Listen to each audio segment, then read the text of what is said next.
This is TLV1.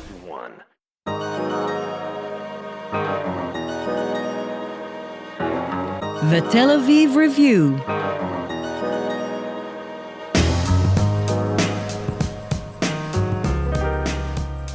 Hello, and welcome to the Tel Aviv Review, a program dedicated to the word, to the thought, and to debate, brought to you by the Van Leer Jerusalem Institute, which promotes humanistic, democratic, and liberal values in the social discourse in Israel.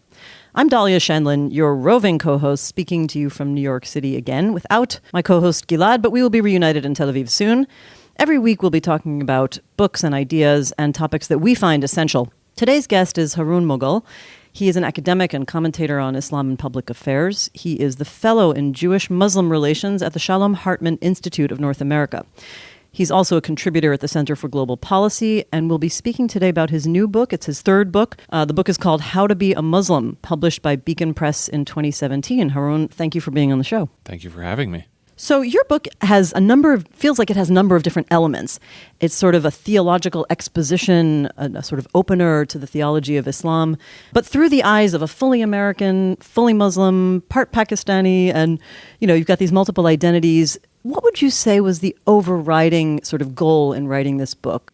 So no book, I think, has only one cause or one origin point. I would say there were three. The first and most immediate was I was actually approached by an academic press to write a book for college students about Islam in America. And we eventually had a falling out, not in a bad sense. We just had a very sharp disagreement in what we would like to see the book become. They wanted an academic title suitable for university. I wanted to write something that was a little bit more personal and relatable. My hope was that it would be something that anyone could pick up, not just someone in an academic environment.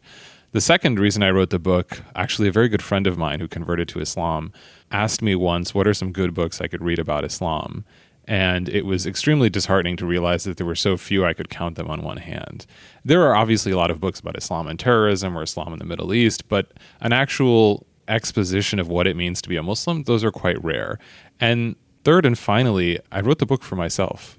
I was trying to make sense of a very difficult period in my life, and I found that writing was not only cathartic, but it helped put me back together again. One of the things that I think the book does very well is express the contradictions between growing up this all-American kid in a way and being Muslim to a family for whom that's very important and a very traditional form of Islam. There's the personal journey, and I really sort of question, is this not just a book about how to be a Muslim, but how to be a Muslim American? Because you're really combining very American experiences of exposure to all sorts of ways of living and thinking. And I sort of wonder, did your parents stand a chance in raising a very strict traditional Muslim? You could say they succeeded, given that what might be the halfway point of my life, assuming a normal life expectancy, I am wrestling. As we say. You live till 120. I don't know. I mean, with the current government, I don't know if I really want to see what happens that far into the future. But I'm still wrestling with what it means to be Muslim. And so in one sense, I think that they succeeded. It was important enough and significant enough that they pushed me into this space. I will say that I wanted to write a book that the specifics are Muslim, but the actual content is very universal. So you don't have to be a Muslim or know anything about Islam to read the book or to understand the book. And actually, some of the most interesting commentary I've received and the most rewarding feedback I've gotten is from people who are not themselves religious or even atheist, who say they found something of themselves in the book. And that, to me, meant that I was striking a chord beyond the American Muslim community, which is a very small community. It's just 4 or 5 million people. Right. Okay, so that people found things in common who are not necessarily religious, but do you think that this is that you express an experience that is in some way particular to Muslim Americans? Well, sure. I think that a big part of the story is the immigrant experience. A big part of the story is balancing your parents and yourself and struggling with personal issues. But a major part of the story that is very unique to the American Muslim experience is the post-9/11 environment. So to be an American Muslim right now is to be framed as a national security threat. There's a problem that needs a solution. And in that environment, every personal journey we take becomes far more fraught and loaded, because at the same time as you're trying to figure out what does it mean to be a member of this religious community, you're also thinking, am I going to be deported? And that was an abstract conversation that people would go to in their darker moments a few years ago, and now it seems much more real. Yeah. I mean, that's an interesting point. I think this book appears in an environment where there's really a need for greater and deeper and more personal understandings. And I'm thinking about that the discourse around Islam in America often feels very zero-sum. It's like, if there's a terror attack, Muslims are supposed to run out and condemn it, something which is we don't expect of Christians or others. Like, we don't expect Christians to run out and condemn a mass shooting by a white Christian male in the U.S., and that happens much more frequently inside the U.S. But on the other hand, if you're too self-critical of Islam, you get often labeled an Islamophobe, or, that's by the left, or by the right, you may be labeled sort of a jihadi in disguise. How do you navigate this rather zero-sum discourse, and am I right in characterizing it like that? We've become a political football. There was an academic, I can't remember his name right now. He said that the single question most predictive of whether someone would vote for Clinton or Trump was whether they thought Barack Obama was a Muslim.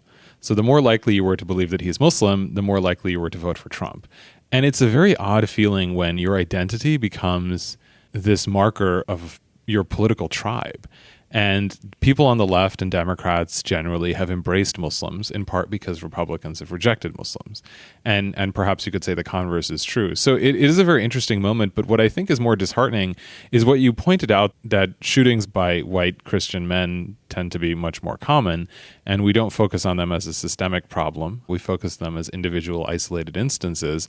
It's very scary when my identity becomes a means by which we avoid talking about other more serious structural problems. So we'd rather talk about the threat of jihadi terrorism, which in the United States is, generally speaking, not a significant threat. We're not talking with the same urgency about climate change, about income inequality, about mass shootings, about gun violence. And so there is this element of, I feel scared to be Muslim in America, but I also feel disappointed in America for being so concerned by me. Interesting. Let's talk about community for a minute. There's a part of your book that I find interesting where you describe how closely you feel connected to the Muslim community in the world, even though you're an American kid growing up in the Northeast. And you talk about a moment of crisis where you're starting to question your own faith as a teenager, but at the same time, Muslims are being killed in the breakup of the former Yugoslavia, and you feel like it's almost unfair to be losing your own personal faith at that time. I was just curious to hear you explain that more. I mean, I think about, the solidarity of the Jewish community. It does not depend on, my level of religious observance, but the separation. I can be close to my community, but not religiously observant. Is that different for the Muslim community?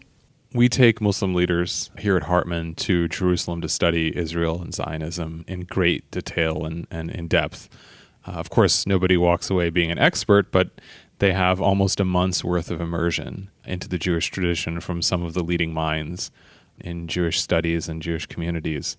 One of the initial courses that are offered by Hartman faculty to these Muslim leaders is a meditation on the idea of Jewish peoplehood, that Judaism is a religion as well as an ethnic category as well as a national identity. And this is, bar none, the most challenging part of the program for Muslims, not because there's any inbuilt animosity, but because that definition confounds them. If you're a religion, how can you be an ethnicity? And if you're an ethnicity, how can you be a religion? And obviously, religions are not the same. They're not fungible categories that obviously match each other. Whereas for Muslims, Islam, of course, it can be an ethnic identity, and sometimes it operates that way, and Islamophobia turns Islam into a kind of racial identity.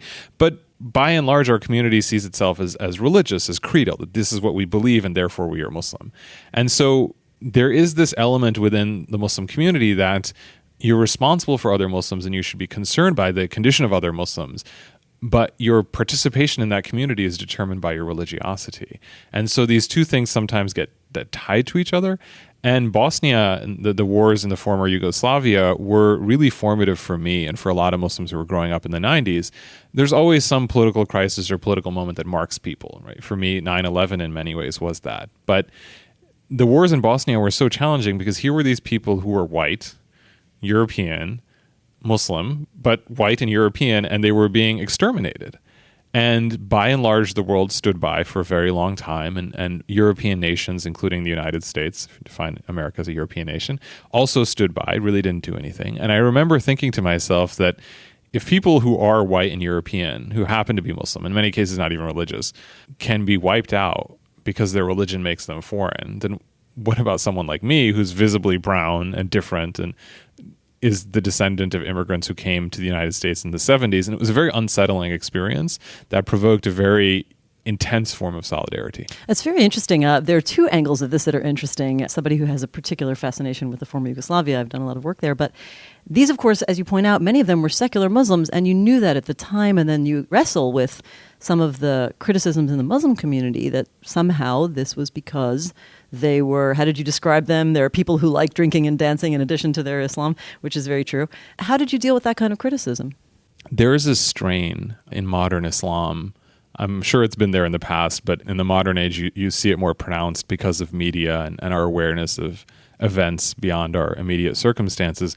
There is this strain in modern Islam which connects calamity or crisis to religiosity. And so if something bad happens to you, it must be that you've done something to deserve it.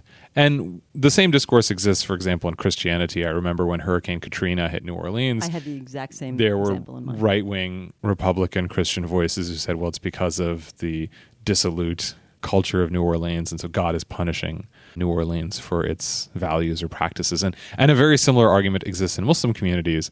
And it's a very dangerous one because in its most benign form, it's condescending and dismissive and cold and heartless. And in its most extreme force, it actually encourages violence. Because on the one hand, you can believe that if someone's insufficiently religious, they will invite disaster upon you. So if I see evidence of an insufficient religiosity as I define it in my community, I have to punish that because otherwise God will punish me. Or it simply means that that person's not really fully Muslim and therefore they don't really have the same value. And the most extreme instance of this is ISIS, where they don't even define most people who are around them as Muslim. And therefore they don't define them as fully human. And so their lives are basically, they're not human. So you can do with them whatever you want. Which is why we all know that the victims of Islamic terror are primarily other Muslims. Who are not defined by those terrorist groups as Muslim or sufficiently Muslim. Right. And then the other question, without getting too distracted into the former Yugoslavia, but it is interesting given how you were thinking about it, did your attitude change in 1999 when the U.S. led the NATO forces in a full power air war to save, the Kosovo, who are largely Albanian Muslims? There was a fair amount of pushback against the program that we do with Muslim leaders in Jerusalem. And some of the pushback was anti-Semitic. Some of it was critical of how the program was perceived. Some of it was on principled grounds, even if I don't agree with those principles. But one of the common tropes I heard was that any engagement with an Israeli is fundamentally working contrary to ending the occupation. And if you push a person on that, you realize that they have no actual idea or plan of what they would like to see happen. There's just a very convenient moral posture that allows you to criticize things without having to present things. It's a little bit like Republicans on healthcare. And they were on and on and on. They'd go on about healthcare until they came to power and you realize they don't actually have any idea. So when you actually have power, what do you do with it? And for a lot of Muslims in the United States, there's this very easy position where you can criticize people and you can criticize policies because you don't have political power. We are a remarkably politically powerless community. That's why people kick us and punch us, so to speak, rhetorically, left, right, and center. With the former Yugoslavia, I think for me that was the beginning of a realization that power can be used for good just as it can be used for evil. And the world is a much more complicated and nuanced place than is evident in these kinds of very easy formulations, like, well, they're not good Muslims, so bad things happen to them, or America is evil, hence the Iraq War. And there's no room in those narratives for what's actually happening on the ground. Quite interesting. So it turns out there is nuance even when talking about Islam. Amazing. I want to talk a little bit more about sort of the theological aspect of this and maybe even some of the personal theology. You describe the Islam that you learned growing up as very Allah-centered. Do you think God in Islam is more dominant than in other faiths and other monotheistic faiths? That's a loaded question. Well, I didn't mean it to be loaded. I'm just curious about your experience since you are so close with other religious traditions. I mean, you cross lines more than most people, I think. So I think a major difference is, of course, in how we define religious identity. So you mentioned in the Jewish tradition that you can belong to the Jewish people without necessarily being religious. I think that there's more of a focus on God in the Muslim tradition than I see in the Jewish tradition, principally because the Jewish tradition includes a definition of Judaism that transcends religion as we might define it in a Christian or Muslim sense. So there's an idea of peoplehood. So you can have a Jewishly meaningful life by engaging in a community in a way that Islam does not allow you to really do, right? So in Islam, being part of the community might be important, but it doesn't really have the same significance as it does in the Jewish tradition.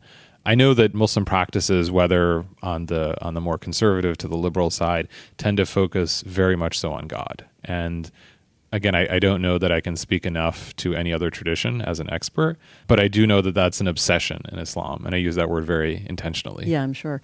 I mean, I guess I had in my mind that Judaism, you're focusing on peoplehood. I would think of Judaism as a religion focused very much on ritual, and for those who are religious, and Christianity has the added element of the Christ figure. So I was sort of curious if in a way maybe they distract a little bit from just the singular focus on God that we might say is part of Islam. When you bring Muslim leaders to study Judaism, you start noticing patterns that these very different American and Canadian Muslims, whether they're secular or conservative, whether they're African American or South Asian or what have you, tend to have very similar questions and very similar stumbling blocks. So the same topics will provoke this, wait, what do you mean? And there's probably two areas, in addition to one I previously mentioned, where you get that kind of, hold on a second. And the first is on the afterlife. In Islam, the idea of an afterlife is really front and center. There's this day of judgment, heaven and hell. It's very much a part and parcel of the Muslim experience, whether you're particularly trained in law or not, or whether you're particularly religious or not. It's just there. Yeah, something that's also very present in your book. And when we study Judaism, almost never comes up. And there's always this like, well, what about heaven and hell? And what about the afterlife? And the answer we usually get is, well, it doesn't really function in the same way. And the second stumbling block is that in the Jewish tradition is much more comfortable criticizing God. The Muslim tradition, it's like, well, you can't understand certain things, so you just maintain a respectful, humble position towards the divine. And there's one story in particular about Rabbi Eliezer where he hears the voice of heaven on high. Every single Muslim group that hears that story comes away with the exact opposite conclusion than the story offers itself. It was like, well, if you know it's the voice of God, even if you think you're right, it's the voice of God, so you have to shut up and just accept it. Well, you're reminding me of a beloved professor of theology I had in undergrad who, in our recent conversations, has said to me, I just don't know if, as a Muslim, are you allowed to argue with Allah? And I never really was, sure about the intention of that question, but it sounds like you're saying that actually you're not supposed to.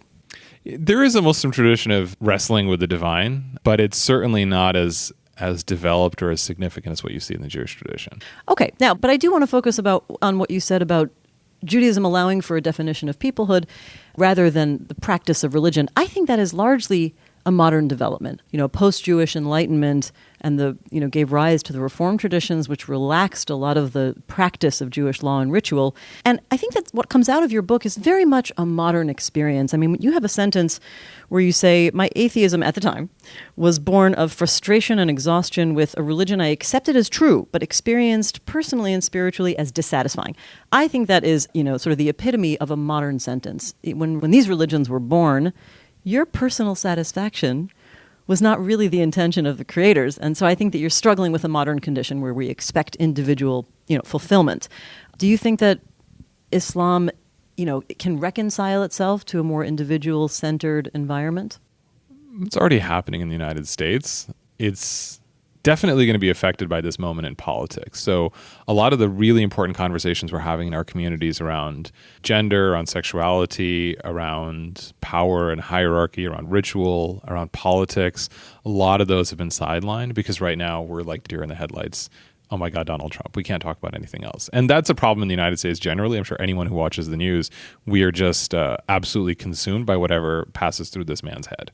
So if he has a stray thought at 3 a.m, that's all we're going to talk about for the next 48 hours. Instead of wrestling with the internal, debates with inside your, the religion, now everybody's focusing on Donald Trump. We're focusing on this threat, real and imagined. But what is interesting about that process, and I think this gets very much to what you were saying, it is creating a Muslim identity that is maybe not, it's not pushing religion out of the way, but it's almost existing alongside a religious identity. So suddenly being Muslim just means that you're identified as Muslim in the public imagination. So if you're religious or not, kind of doesn't matter when you show up at the airport. If you're Sunni or you're Shia, if you're secular or conservative, if you're Pakistani or you're Senegalese, suddenly when Donald Trump says, I want to shut down of Muslims entering the United States, that statement is not qualified. And so there is this emergence of a Muslim identity that's almost ethnicized. And I don't know where that's going to go. I don't know what form that's going to take, but it's an interesting contrast because if you consider that American Muslims, by and large, our community dates to the 50s, African Americans, then the immigrants who came in the 60s and 70s, pretty much who our community is. Our development as a community is post-civil rights.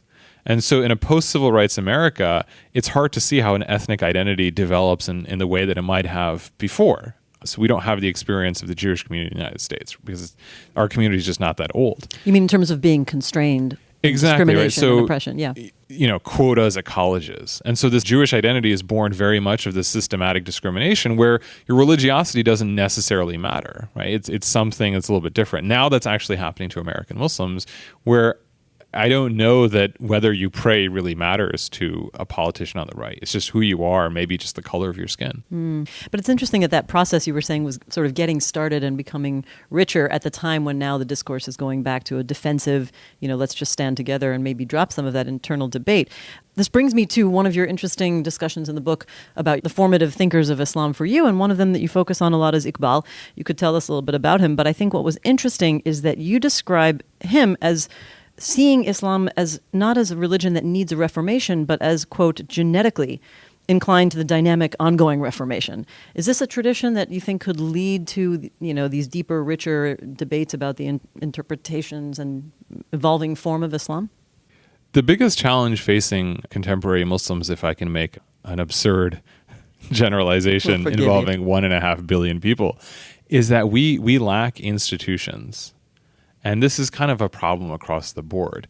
In a lot of Muslim majority countries, there's almost no civil society to speak of.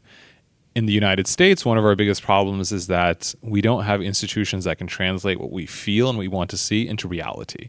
These institutions exist in other communities and other societies and other countries.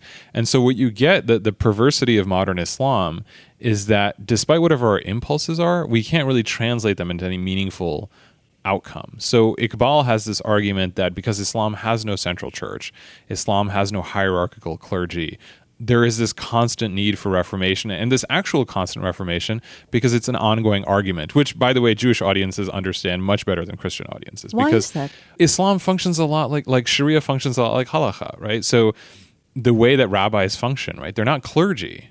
They're kind of like religious lawyers, and they're engaged in this ongoing argument. What do the texts mean? What does this mean for our present situation? And there's obviously consensus on issues, but there's no clear definition of whose argument is going to triumph over whose. So things can shift very quickly, and hence you get Judaism as a sort of ongoing argument over the same texts, and very much the same argument applies to Islam.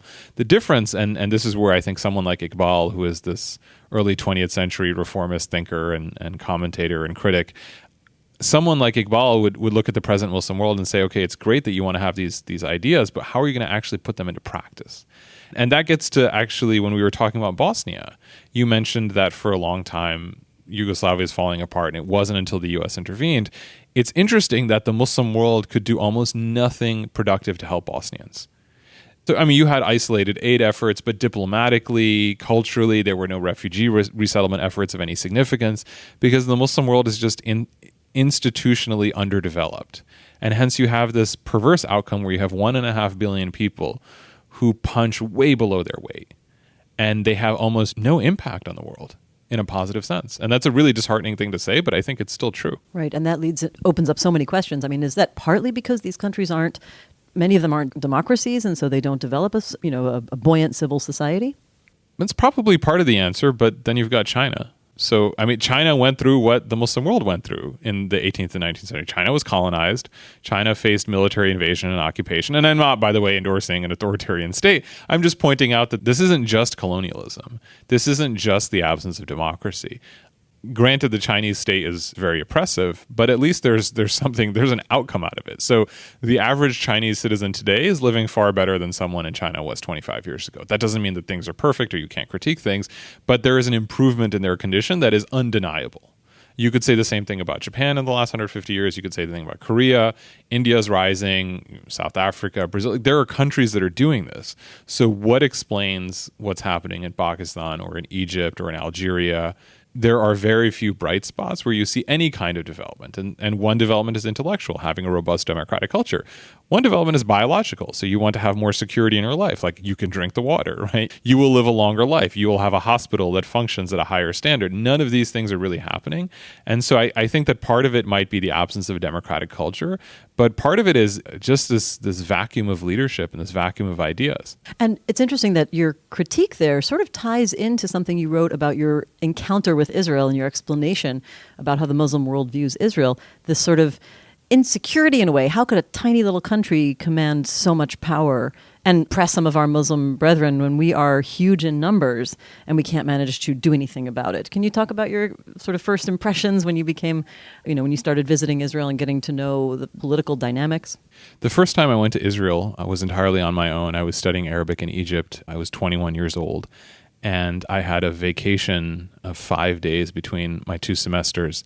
And I discovered, this is kind of amazing to admit in and of itself and speaks volumes, I discovered that as an American, I didn't need a visa to go to Israel. And when I realized that, I said, well, why don't I go to Jerusalem? Literally right here, I'm in Cairo. And I don't know if El Al still flies to Cairo, but at the time, you could take an El Al flight from Cairo to Tel Aviv. And I got on a Shahut and I showed up in Jerusalem and I found a hotel, I don't even know how. And I went to go to Aqsa, to Dome of the Rock, and to pray Friday prayers there.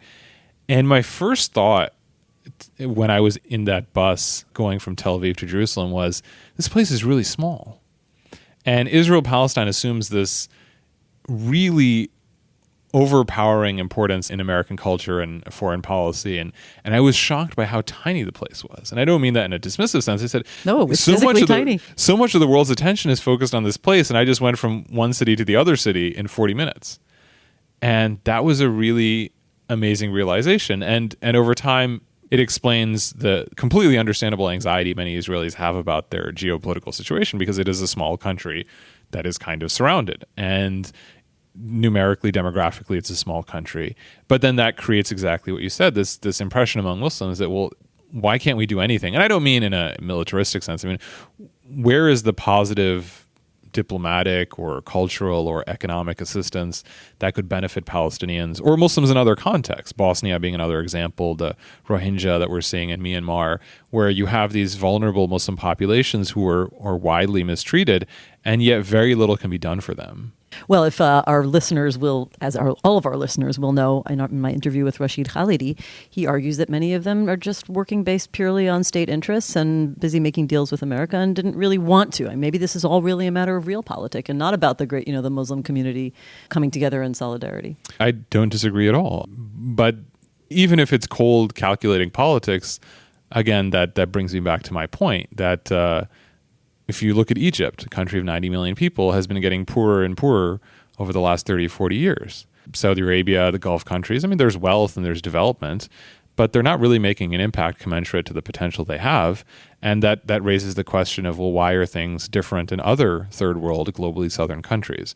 And it raises the same question about Israel. How was this country established and accomplished what it accomplished? And of course, there's the alliance with the United States and so on and so forth. But Egypt has an alliance with the United States. It's not like that Israel has some unique connection to the rest of the world that these other countries can't develop. And so that's where I think that the crisis of modern Islam really comes from, is this feeling of being let down by the people who are supposed to be advancing your interests. Even if they're advancing their own at the same time, there's just this feeling of profound disappointment and frustration. Right.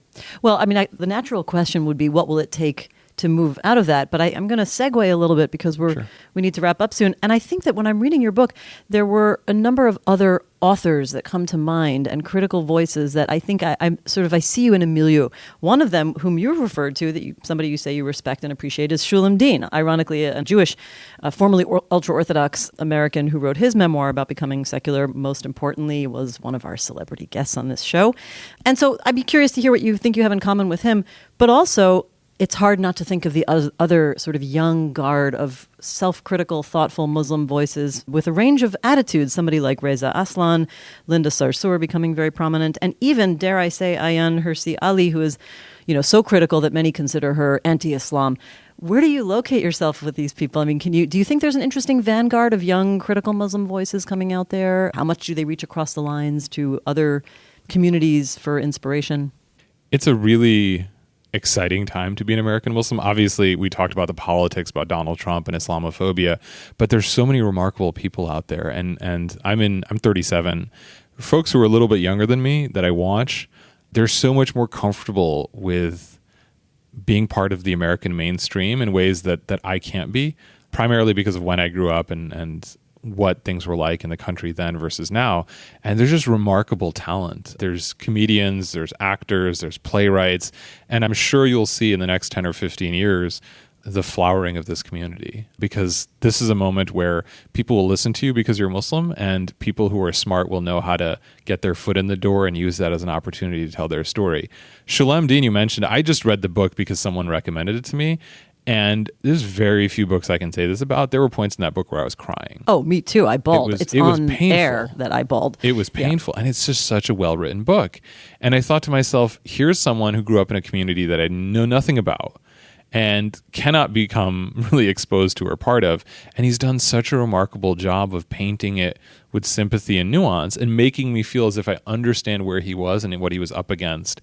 And I may not agree with all of his conclusions or where his life journey took him, but I said, that's what I want to do, is write a story that's about me as a Muslim, but that anyone can pick up and read and say, wow, I can see something of myself in that. And to me, someone like Ayaan Hirsi Ali, I just don't think she's an interesting thinker. I don't think she has many creative ideas.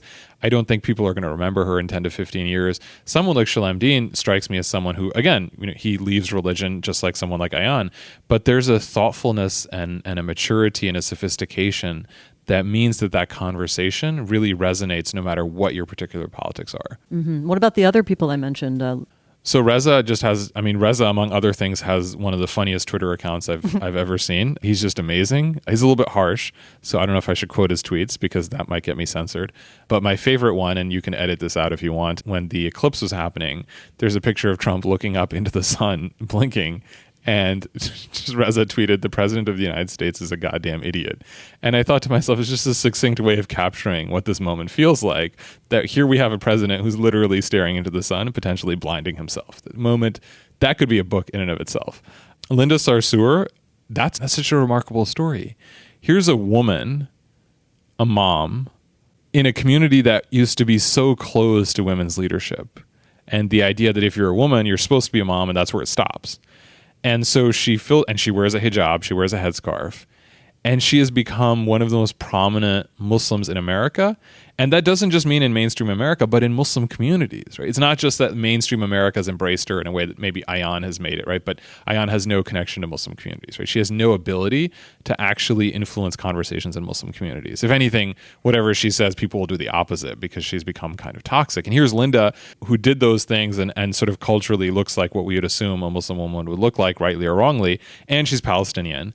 And she's at the forefront of many conversations around Islam and race and identity in Muslim communities and in mainstream America. That would not have happened 10 or 15 years ago. And I think that, and this is where I know I've had a lot of negative things to say, this is where the Trump moment may actually work out in our favor, because people who would never listen to us otherwise are suddenly willing to listen to us. To which I say, inshallah, because it sounds like there's lots of interesting things being said that need to be said. I guess I can't resist one last follow-up question, which is, what have been the hardest moments in terms of the responses you've gotten? Have you gotten criticism for being so in touch with, Israel and the Jewish community, writing things that are self-critical about Islam and your own journey and exposing a lot of private personal stuff? Have you had pushback from your own community? So the mainstream American Jewish community is Zionist. And the mainstream American Muslim community strongly identifies with Palestine as probably the overriding foreign policy commitment that brings American Muslims together regardless of their ethnic origins, which means we have a potential recipe for continued conflict and clash. That said, one of the reasons why my work with Hartman has become less controversial is because of this present moment, that people suddenly see Islamophobia and anti-Semitism as part of the same phenomenon. And I think a lot of Muslims didn't really take anti-Semitism seriously before Donald Trump, in part because they weren't looking for it, and in part because these things were pretty much in the corners, in the margins, and they were extremists who were repudiated by anyone of any significance or substance. And obviously it was there, but in many ways Trump has emboldened those folks and made it okay to say and do certain things. And now there's a lot of Muslims who say, wait a minute, the language that's being used against us is being used against this community. And so there's this interesting moment of solidarity which if we're smart about, we can use to begin to have more serious conversations about where we're going. The hardest part about the book tour, actually, it's not Israel-Palestine, it's not Islam and reform, it's the personal stuff. It's talking about mental health to a room full of strangers. I know I wrote the book, so I've brought this upon myself. I can't really complain. And the fact that people want me to talk about the book, again, I can't complain. But it is really emotionally exhausting to go in front of a room of complete strangers and talk about what it's like to want to end your life. And then to have them ask questions like, well, how do you feel right now? Right. And it's like, right now, I just want to run back to my hotel room and cry. But I don't say that because then they're probably not going to buy the book. So I have to come up with a better answer. But that is one of the hardest things. And hopefully one of the most rewarding things, because literally after every talk I've given, someone will come up and say, I've been struggling with many of the things you talk about, and I thought I was alone. And if one person feels less alone, I feel like I've done something good for the world. Yeah, I mean, maybe I haven't even given the book enough play in terms of how much of that personal struggle is in there. It is a personal coming-of-age story and personal development book as well. In short, there's lots in the book. Everybody should read it. That's Haroon Moghul, a fellow in Jewish-Muslim relations at the Shalom Hartman Institute of North America. And we have been talking about his book, How to Be a Muslim. Thank you for being on the show. Thank you for having me. And also big thanks to Gizem Ozdemir, our sound engineer, and to the Van Leer Institute for their generous support. If you like this podcast, there are many more where it came from. Just go to www.tlv1.fm/podcasts and take your pick or just listen to every single one of them. Check out our archive. There are more than 300 interviews. Like us on Facebook. Our site is called the Tel Aviv Review Ideas from Israel, and follow both Gilad and I on Twitter. Join us again next week for another edition of the Tel Aviv Review. And until then, goodbye.